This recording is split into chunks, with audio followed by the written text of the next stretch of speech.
I spoke last week about Marie Buchan. She is the self-styled, the self-labelled Queen of Benefits. She has, since the age of 19, and she is now in her 40s, lived almost exclusively off benefit and off government handouts funded by the taxpayer. I felt it a little strange at the time that she would want to go to the press to talk about her story when it quite clearly angers a lot of people and it quite clearly gets a lot of backlash. In fact, she spoke at length in the article I read about the backlash she's been receiving, about the hate and the death threats and all the rest of it. So imagine my surprise when I saw Marie pop up on breakfast TV to once again regale us with her stories of a life on benefit and a life spending taxpayers' cash on luxury and unnecessary items, including a lot of cosmetic procedures. I wanted to share this video with you today and I wanted to give you my reaction to it. I also wanted to explain, and I'll get quite personal in this video, as to why this angered me so much. So let's not watch the whole video, but let's just go through a few of the highlights and see what Marie has to say. As the Tory party conference kicks off this week, one issue that will be on the agenda is Britain's unemployment crisis. It comes after Sir Keir Starmer argued that people claiming long-term sickness benefits should be expected to work. This is actually something I can give Keir Starmer some praise for. Obviously, the proof of the pudding will be in the execution and how he actually makes this happen and what policies he puts in place to make this happen. Again, as I always say, this doesn't detract from people who are unable to work due to genuine long-term disability or simply unable to work due to some sort of impairment. However, it's fairly safe to say, as many people have in the past, that benefits should not be a lifestyle choice. It should not be an option as a long-term solution to unemployment. Sorry to interrupt the video very, very quickly. If you're not already subscribed, please just hit that subscribe button. It's completely free. There'll be no hard feelings if you change your mind at a later date. At the moment, only 5% of people who watch my videos regularly are actually subscribed. So let's change that around a little bit. Hit that button and it'd be greatly appreciated. It helps me more than you know. There'll also be a link in the description down there if you want to buy us a beer. But for now, back to the video. Benefits are there as a safety net, and they are there also to support those people who simply cannot work. But if you are able and you're fit and you're capable of working, as we'll go on to talk about more later in the video, then you should be made to work. And actually, dare I say, and this almost gets stuck in my throat, props to Keir for saying that. However, like I say, the proof will be whether he actually implements any policies to police this. It's a subject that brings us to our next guest, Marie Buchan, who has been accused of using taxpayers' money to splash out on pricey cosmetic surgery. And dare I say, and I'll try not to be too bitchy in this video, that cosmetic surgery wasn't taxpayers' money particularly well spent, was it? We saw in the last video that I made about this subject that Marie used to be quite an attractive, normal-looking young lady. And yes, of course, time takes its toll. However, in this instance, it looks like one too many trips to Turkey have taken their toll. But let's try and be more pragmatic. Let me try and be more objective about this, rather than merely criticising her trout-like appearance. But after spending most of her adult life living off the state, the mum of 8 is joining us to explain why she's ready to leave the benefit system behind and get a job. The one thing I'd say here is that she's going on this programme basically to say about how she's leaving the benefit system behind and how she's going to go and seek out a job, as if this is some sort of righteous, worthy cause. She's been living off taxpayers, she's been living off the state for in excess of 20 years. Most people in that time, at her age, would have been working to support themselves and their families. So simply coming to the realisation that you actually need to get off your arse and go and do something for a living shouldn't be something to be applauded. It should be something to maybe go some way as restitution for your past actions. But it's certainly not something to be applauded, and it's not something to take yourself on a breakfast TV show to shout about. And through the years, it does get a lot easier to claim. Child after child after child, it's just claim, go back into work, come back out of work, go back into work. OK, They make it very easy, they do.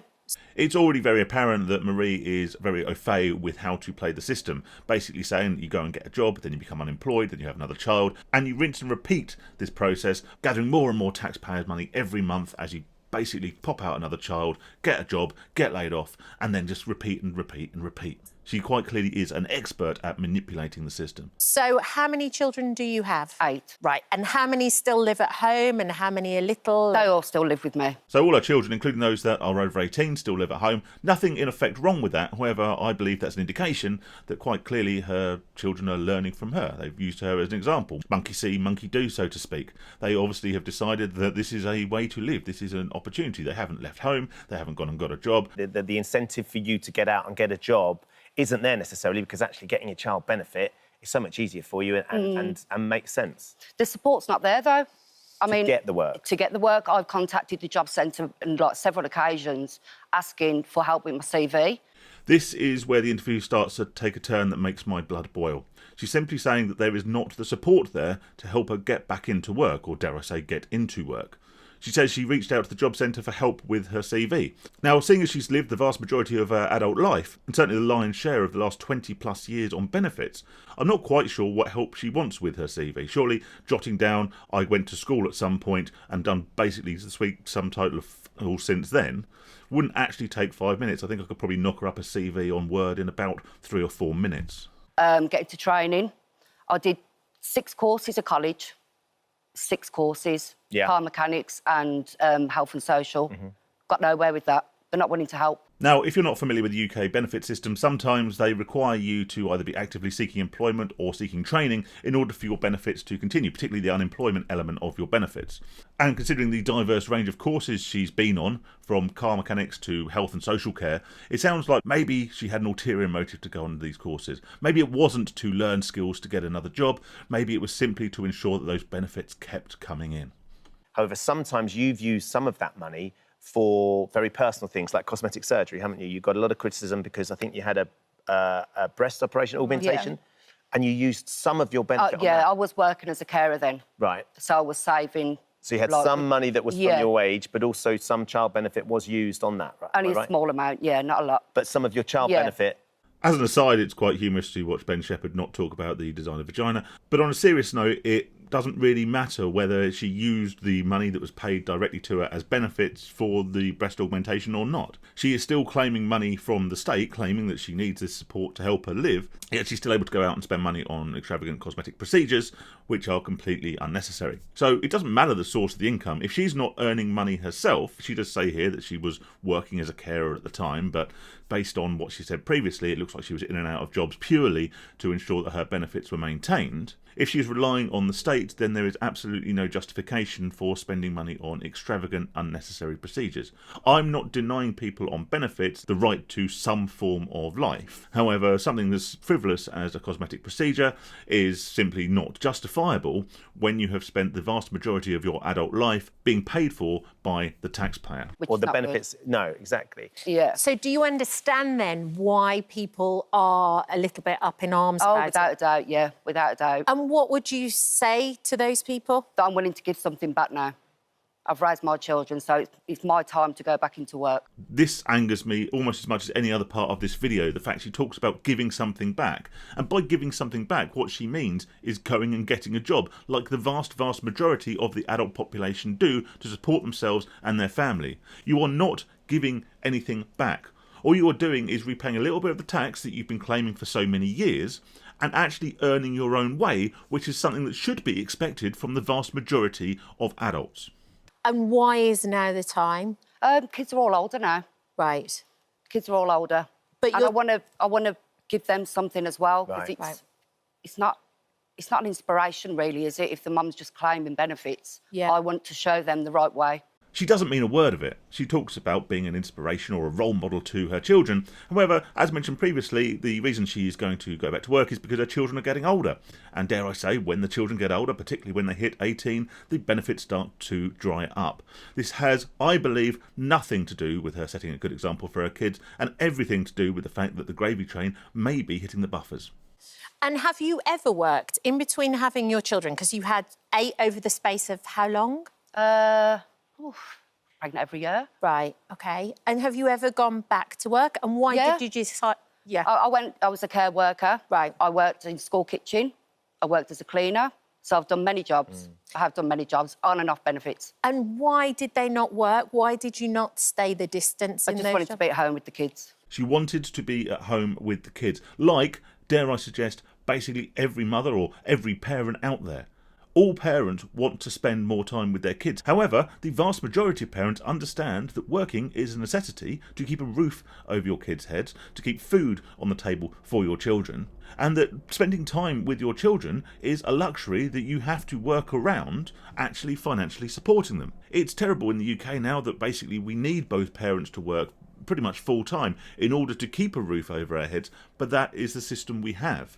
And literally using the taxpayers' money, the hard-earned money that other people have gone out and worked for, to support your own personal lifestyle choices is simply abhorrent. Why? Because you found it too difficult to get childcare, or Yeah, that was a big issue because I was also in college as well. Right. I was also in college and working. So you're trying to juggle a very busy life. I mean, you've got 8 kids, that's a very busy life, isn't it? Yeah. So when you look back, though, Marie, and you look back at some of the things, because I think you've been quite open and self-critical about yourself and spending the money. You got yourself a horse at one point. I mean, when people see the benefit system and you being able to milk it in a way whereby you can take some of that benefit and get an animal, as wonderful as horses are, if you can afford to keep a horse, then absolutely fine. But if you're using benefits to get a horse, that seems like an extreme use of that benefit money in the wrong way. Why did you do that? I don't know. Just we all make big mistakes. That is such a cop-out. Well, yes, we all do make mistakes. I've made plenty of mistakes in my life. However, simply to use "we all make big mistakes" as a sort of a brush over for over 20 years of milking the benefit system and making bad mistake after bad mistake and squandering money after money on frivolous, unnecessary items and unnecessary surgeries, simply saying, "oh, well, we all make mistakes," is not a get-out-of-jail-free card.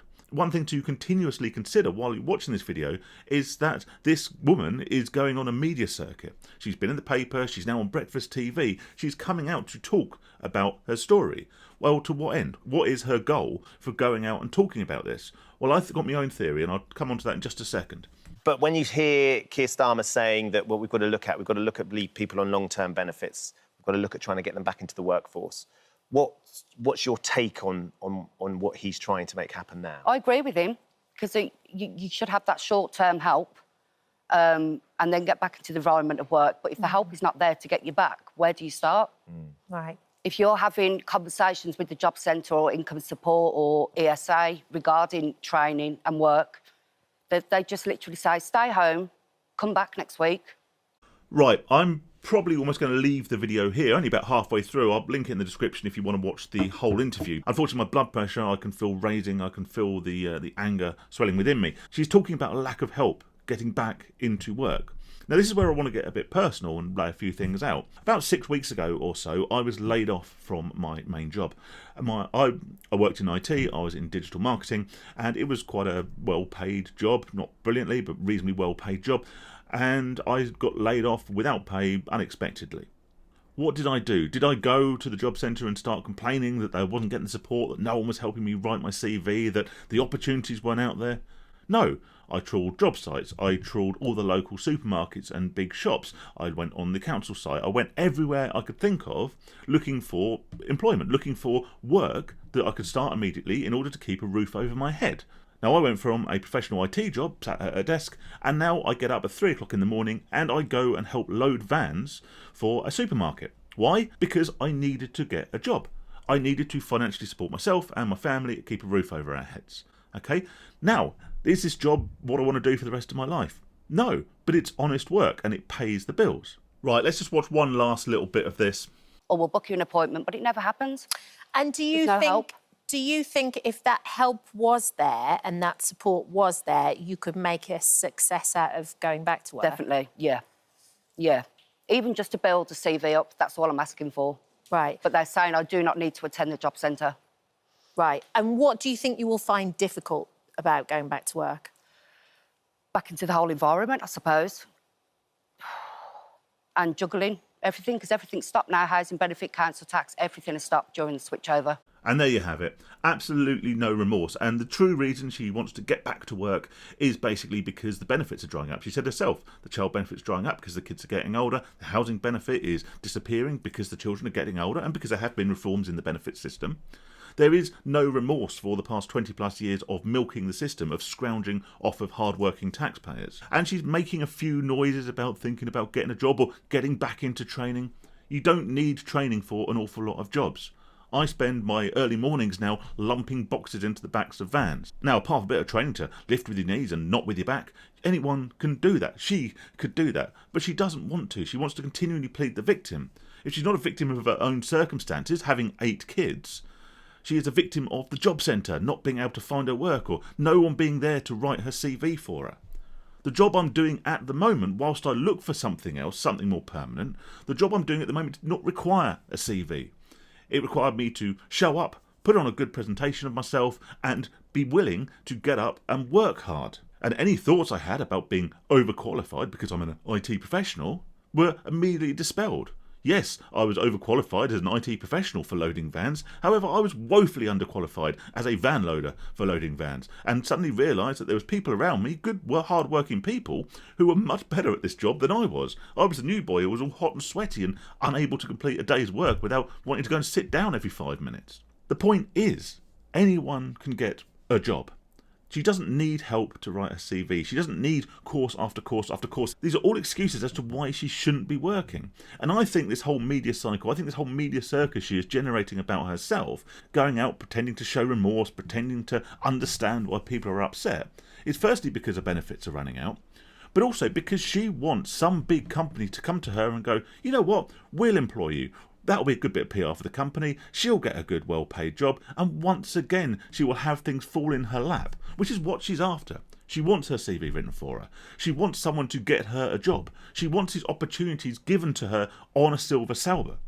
She went and did some training as a motor mechanic. Does she have any aspirations to be a mechanic? No, it was just something to perpetuate this victimhood status. It was something to perpetuate her benefits, something to make the right noises, and that's exactly what this media thing is. It's making the right noises. If she wanted to go out and she was willing to work hard and she wanted to be an aspiration for her children, then she would go out and she would get a job, any job. Work hard, do an honest day's work for an honest day's pay, and then maybe work your way up. Once you've got a job, it's a lot easier to get another job. It's something that I was always told when I was younger by my parents. Get a job, and once you've got a job, it's easier to get another job. Plus the pressure's off then. And you can actually spend a bit of time looking for something that you maybe want to do a bit more long term. Simply going on the media circuit, talking to the papers, having interviews on breakfast TV, saying about how you regret the last 25 years of your life. Well, you've had 25 years to regret that and to make changes, and you haven't. And you're only making changes now because the gravy train, like I say, is hitting the buffers. I'm sure this isn't the last we'll hear from Marie Buchan, but for now, that's about all I can stand. Stay safe and stay sane, everyone.